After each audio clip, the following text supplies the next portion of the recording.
ಒಂಟಿಯಾಗಿ ಬಂದ ಜೀವ ಒಂಟಿಯಾಗಿ ಹೋಗುವಾಗ ಯಾರು ಬಿಟ್ಟು ಹೋದರೇನು, ಈ ಬದುಕು ಮಾತ್ರ ನಿಲ್ಲದು.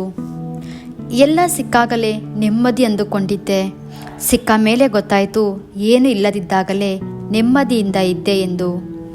ಜೀವನದಲ್ಲಿ ಮನುಷ್ಯನಿಗಿಂತ ನಾಯಿಗೆ ಹೆಚ್ಚು ಪ್ರೀತಿ ತೋರಿಸಿ, ಯಾಕಂದರೆ ಮನುಷ್ಯ ಯಾವಾಗ ಬೇಕಾದರೂ ಬದಲಾಗಬಹುದು, ಆದರೆ ಪ್ರಾಣಿಗಳಿಗೆ ತೋರಿಸಿದ ಪ್ರೀತಿ ಯಾವತ್ತೂ ಮರೆಯುವುದಿಲ್ಲ ಗೆಳೆಯರೇ.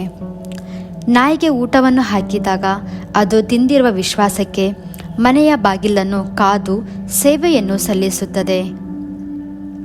ಅದೇ ಮನುಷ್ಯನಿಗೆ ಕಷ್ಟದಲ್ಲಿರುವಾಗ ಎಷ್ಟೇ ಸಹಾಯ ಮಾಡು, ತನ್ನ ಕೆಲಸ ಮುಗಿದ ನಂತರ ತಿಂದಿರುವ ಮನೆಗೆ ದ್ರೋಹ ಬಗೆಯುತ್ತಾನೆ. ಕೆಲವೊಮ್ಮೆ ನಾವು ಮಾಡುವ ಅತಿ ಚಿಕ್ಕ ಸಹಾಯವು ಇನ್ನೊಬ್ಬರಲ್ಲಿ ಅತಿ ದೊಡ್ಡ ಸ್ಥಾನ ಪಡೆಯಬಹುದು, ಅವರ ಬದುಕಿಗೆ ವರದಾನವಾಗಬಹುದು. ಹೀಗಾಗಿ ಸಹಾಯ ಮಾಡಲು ಯಾವತ್ತೂ ಹಿಂದೇಟು ಹಾಕಬಾರದು. ಮಳೆಯ ಹನಿ ಸಣ್ಣದಿರಬಹುದು, ಅದು ಬಿಡದೆ ಸುರಿದರೆ ದೊಡ್ಡ ದೊಡ್ಡ ನದಿಗಳೇ ಉಕ್ಕಿ ಹರಿಯುತ್ತವೆ.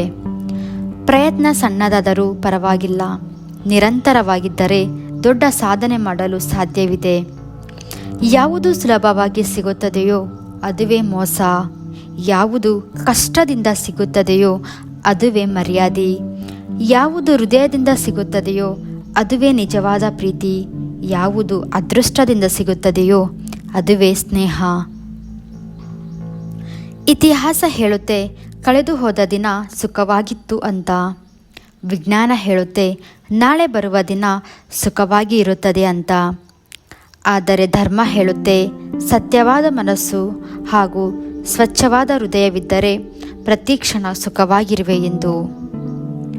ಜೀವನದಲ್ಲಿ ಹಣದ ಕೊರತೆ ಇದ್ದರೂ ಗುಣದ ಕೊರತೆ ಇರಬಾರದು. ಯಾಕಂದರೆ ಹಣವನ್ನು ಬೇರೆಯವರಿಂದ ಕೇಳಿ ಪಡೆಯಬಹುದು, ಆದರೆ ಗುಣವನ್ನು ಕೇಳಿ ಪಡೆಯಲು ಸಾಧ್ಯವಿಲ್ಲ. ಬರೆದ ಅಕ್ಷರ ತಪ್ಪಾದರೆ ತಿದ್ದಬಹುದು ವಿನಃ, ಬದುಕು ತಪ್ಪಾದರೆ ತಿದ್ದಲು ಬಲು ಕಷ್ಟ. ಅದಕ್ಕೆ ಬದುಕು ತಪ್ಪಾಗದಂತೆ ಬರೆದುಕೊಳ್ಳಿ. ಇಂತಹ ಒಳ್ಳೆ ಮೋಟಿವೇಶನ್ ಕಂಟೆಂಟ್ಗಳನ್ನು ತಗೊಂಡು ಮತ್ತೆ ನಿಮ್ಮ ಜೊತೆ ಸಿಗ್ತೀನಿ. ಇನ್ನೂ ಯಾರ್ಯಾರು ನನ್ನ ಚಾನಲ್ನ ಸಬ್ಸ್ಕ್ರೈಬ್ ಮಾಡ್ಕೊಳ್ಳದೆ ಹಾಗೆ ವಿಡಿಯೋ ನೋಡ್ತಾ ಇದ್ದೀರೋ ದಯವಿಟ್ಟು ಸಬ್ಸ್ಕ್ರೈಬ್ ಮಾಡಿಕೊಂಡು ಸಪೋರ್ಟ್ ಮಾಡಿ. ನಮಸ್ಕಾರ.